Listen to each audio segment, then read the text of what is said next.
Hello, my name is Drew Lovren. I'm the Wellness Director at the Randolph County YMCA, and today we're going to talk about macronutrients. So if you're not aware what a macronutrient is, it's the three components that make up the calories that are in the food that we eat, which are fat, carbohydrates, and protein. So these are probably terms that you're familiar with. It's on the labels of the foods that we eat, how much fat, how much carbohydrates, how much protein are in a serving of a certain food. All these macronutrients are very important for the body to be able to function correctly. We're going to go over what each macronutrient does and why it's so important that we have the right ratio of each nutrient in our diet. So with that being said, we'll go ahead and get started. First macronutrient we're going to talk about is fats. So fats help store energy, cushion organs, and absorb fat-soluble vitamins. So with that, it's really important that you have some fat on your body so your organs will be able to function properly. Gives a little cushion so they're not being quite as exposed. You got to have that there for protection. It absorbs fat-soluble vitamins. So there's a few different fat-soluble vitamins, including vitamin A, vitamin D, vitamin K, and vitamin E. All of these vitamins can only be absorbed in the presence of fat. So that's why it's really important to have fat in your diet for these vitamins to be able to absorb into your body, and you really need that for your body to function as it needs to. Going a little bit into the details of the fat, there's 9 calories per gram of fat, and 20 to 35% of daily calories should come from fat. So fat a lot of time gets a bad name because there's 9 calories per gram of fat, and that's a lot as compared to carbohydrates and proteins, which we'll get to that on the next slide.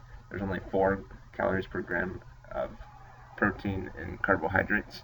So you'd think that 1 gram of fat's gonna make you gain more weight potentially because there's more than double the calories per gram as compared to the other macronutrients.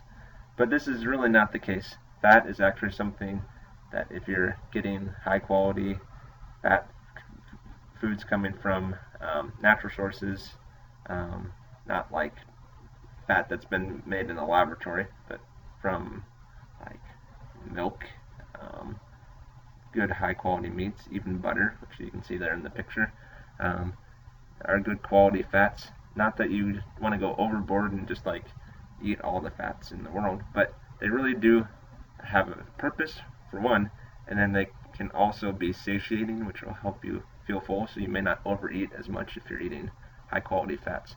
So they're really important. Don't skip out on the fats. I know that was a big diet craze, especially I don't know, 10, 15 years ago, but they're important. Don't skip your fats. Next is carbohydrates. So carbohydrates are your main energy source for the body. They synthesize amino acids, which are what makes up proteins, and we'll talk about that on the next slide, and allow for consistent bowel movements. So the main thing for carbohydrates is they give you energy. That's very important. If you don't have carbohydrates, you won't be able to really do highly physical activities very well. You can get your energy from fat, but it's a lot slower acting. If you want to do anything in short bursts or kind of really intense workouts, you're going to need a good supply of carbohydrates. You can't rely on just fat to be able to power those activities. So it's the main energy source for the body. It helps process amino acids, and then even bowel movements are important to make sure that everything comes out of your intestines, that you're feeling well in that way. I mentioned this already. There are 4 calories per gram of carbohydrates, and 45 to 65% of daily calories should come from carbohydrates. So this is a really high number.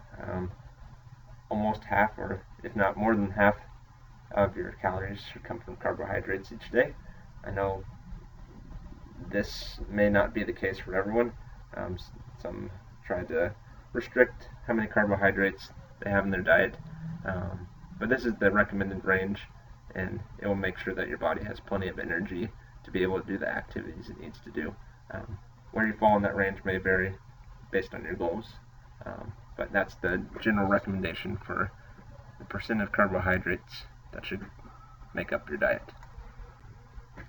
The third and final macronutrient is proteins. Proteins allow the body to grow, build and repair tissues, and protects muscle mass. So proteins are really important for body growth, and if you're training, making your muscles grow bigger. So the proteins come in after you've done a workout, or you've been doing a really physical job, whether that be at your house or if your job just happens to be very physical. Your muscles get little rips in them. The protein comes in, repairs those rips, allows your muscles to grow, and make sure that they stay strong. And there are 4 calories per gram of protein, and 10 to 35% of your daily calories should come from protein. So we want to make sure that we have a good balance of all the different macronutrients in our diet. So I've talked about this a little bit already, but we're going to build off of that. So the breakdown of macronutrients consumption is different from person to person. So let's take carbohydrates, for example. The range is 45 to 65% of your calories come from carbohydrates.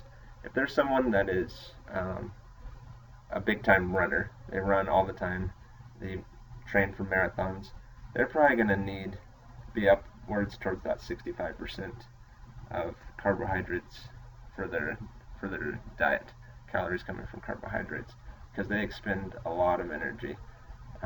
It's a lot of work to be able to run for those long distances, so they're going to need lots and lots of carbohydrates. Or someone that is maybe not super active, they might be down towards the lower end of that 45% range. So that's why they don't put just one number. You should have 50% of your calories from carbs. It's a range because it varies from person to person depending on what they do, what their goals are. A lot of people will track macronutrients consumed, but it is a helpful thing, but not necessary to do. If you really want to make a spreadsheet or whatever, saying today I ate so many fats, so many proteins, so many carbohydrates, could help you know if you're getting into those ranges. But just getting a general estimate, start looking at those labels on your on the foods that you eat. It'll give you a good idea of where you're at, even if you don't track it and calculate it each day. And then all macronutrients are necessary for a healthy diet.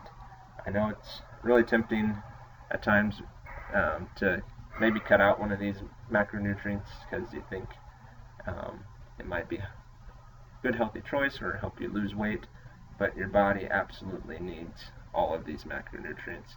So you're not going to be doing your body any favors if you're cutting out any fats or proteins or carbohydrates. They're all needed in varying quantities depending on what you do and which macronutrient you're talking about, but they're all important to your body's function.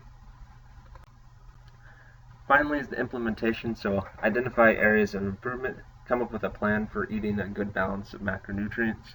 So if you're not even thinking about macronutrients right now, you might just start looking at those labels, see how much fat, how much protein, how much carbohydrates are in the foods that you're eating.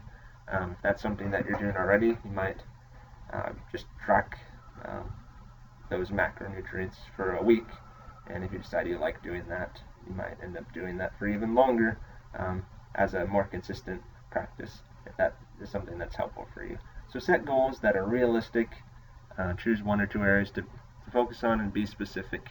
The more specific you can be with your goal, the more likely you are to stick to it, the more likely it will be an effective goal.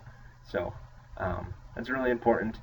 I hope you guys all enjoyed this presentation on macronutrients and that the importance of all nutrients, all these macronutrients in your body has been presented well. And I thank you so much for your time.